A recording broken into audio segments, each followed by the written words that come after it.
Hey guys, what's going on? This is Boxing Subjective Observer, and welcome back to Ringside Stories. Feel free to like and share. Don't forget to subscribe to the channel and hit that notification bell if you enjoy the content. In part 1, we saw where the whole Glovegate saga stemmed from, and that Jack Reese, the referee in the Wilder vs. Fury 1 fight, confirmed that there was no foul play during the entirety of that fight. In this episode of the Glovegate saga, we're covering Tyson Fury's quote-unquote floppy gloves, and I got some experts to assist all of us. Big up to them in advance. Now, to eliminate all misconceptions, we first must understand why boxers wear gloves and hand wraps in the first place. To explain, let's pass over the mic to former 3-weight world champion Sugar Shane Mosley. The gloves are only meant to protect the fighter's hand. It's not meant protect the fighter's jaw? To protect the fighter's jaw. No, it's not. Back in the day, when fighters were fighting, the bare knuckles, they would hurt their hands, they would break their hands. And they had to find a way to keep the fighters fighting instead of, slapping the hand because their hands are broke. So they put hand wraps on first, and then they start with the gloves next, so they can punch harder and tear the skin through them. Keep that in mind as we move along. Now, some people in the comment sections and other part of the internet brought up the fact that the floppiness of Fury's gloves was so unnatural. Well, is it? Well, I know you said that Muhammad Ali was slap Joe Frazier all across his head, but his hands never bent back like that. His hands never bent back like this here. Whoops! Look at Ali's hand.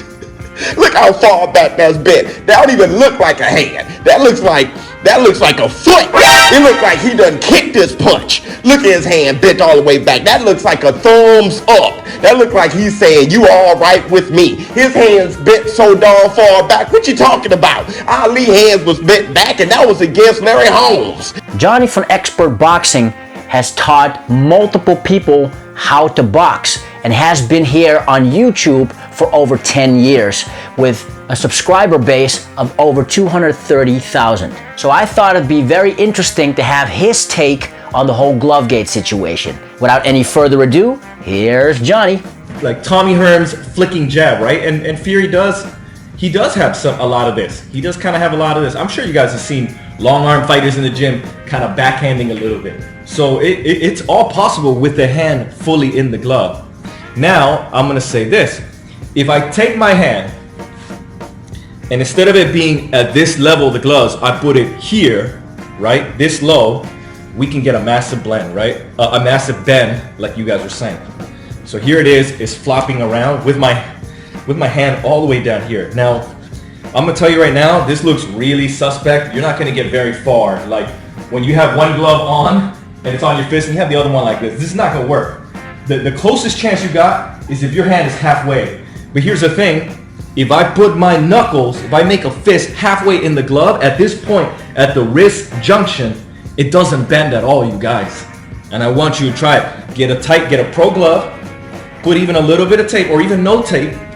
Like, there's no amount of force that I can use to make it bend, because this right here is, you're literally feeling this point. And there's no weight at the top. You need a hand at the top to have weight to allow it to flop around, right? You like to have like a delaying tail, a weighted tail. But when you put your hand right here in the middle, you just solidify and lock the glove all at once. Nothing will bend that way. If you guys follow my personal Facebook, you guys see me on the boxing chat groups. I'm defending Deontay Wilder. I think he's actually a pretty good fighter. I don't think he's just all power. I think he's clever. He's a fighter. He has a lot of good fighter instincts. He has a lot of good skills. And I picked Wilder in the first Fury fight. I thought Wilder would have won, and then he didn't. I felt he lost. He should have lost. But I'm a massive Wilder fan, so it's not like I'm anti-Wilder or I'm anti-black fighters or I'm pro-Fury. That's just what it is. A flicker jab is thrown quite differently than an orthodox jab. As opposed to snapping the left hand straight out with great speed for an orthodox or right-handed fighter, A flicker jab is thrown from a lower angle and is, as the name implies, flicked, almost with a jerking motion. Many all-time great fighters who use the flicker jab include Tommy the Hitman Hearns, whose move was even highlighted in the popular boxing anime Hajime no Ippo, and Muhammad Ali, who threw his jabs similarly to how Tyson Fury throws his jabs today. When it comes to in-depth knowledge on boxing gloves, there are many channels out there. One I recently discovered was Carlo from C-Squared Boxing. He specializes in reviewing MMA and boxing equipment. And if there's anybody who understands the working of boxing gloves, it's Carlo from C-Squared Boxing. Here's his take on the flexibility of the gloves that Tyson Fury used in the Wilder versus Fury 1 fight. And then for those that are wondering, yes, you can flex your hands back and forth with these gloves. So you can see here, that's how much I can go back with my hand. Again, everybody's different. You might have more flexible hands. I don't know. You know, I'm not in your shoes. I could do that with my hand. I could do that with my hand. You know that Fury, when you're watching him, he likes to kind of paw with that lead hand. He uses his jab, his lead hand, to paw with it. And there's going to be times where he's throwing the hook and he's in the middle of a combination. You're in the middle of a fight. You're not sitting there thinking about, you know, correct form. You know, you're not shadow boxing. You're in the middle of a fight. And a lot of times he might throw a punch, and then at the very end, he's going to try to turn the punch over, and he doesn't. He ends up slapping him with it.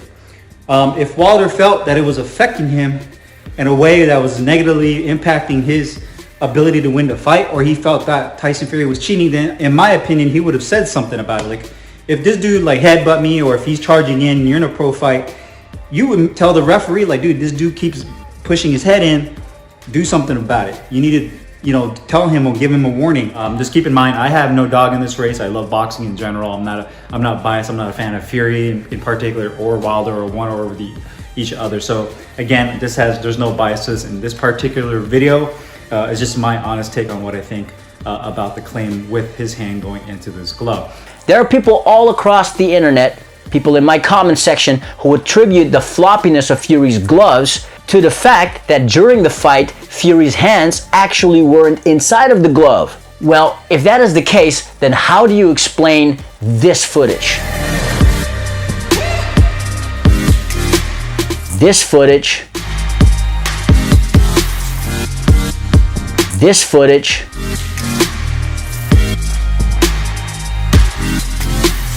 And this footage.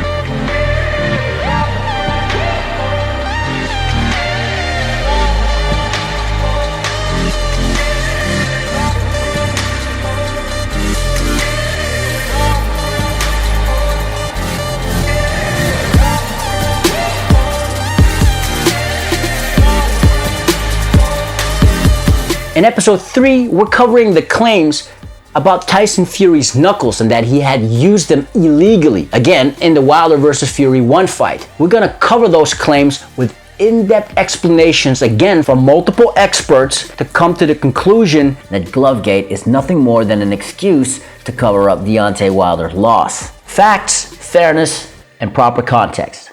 What are your thoughts? Drop them below in the comment section and let's have a conversation. This is Boxing Subjective Observer with Ringside Stories. Thanks for watching and have a legendary day.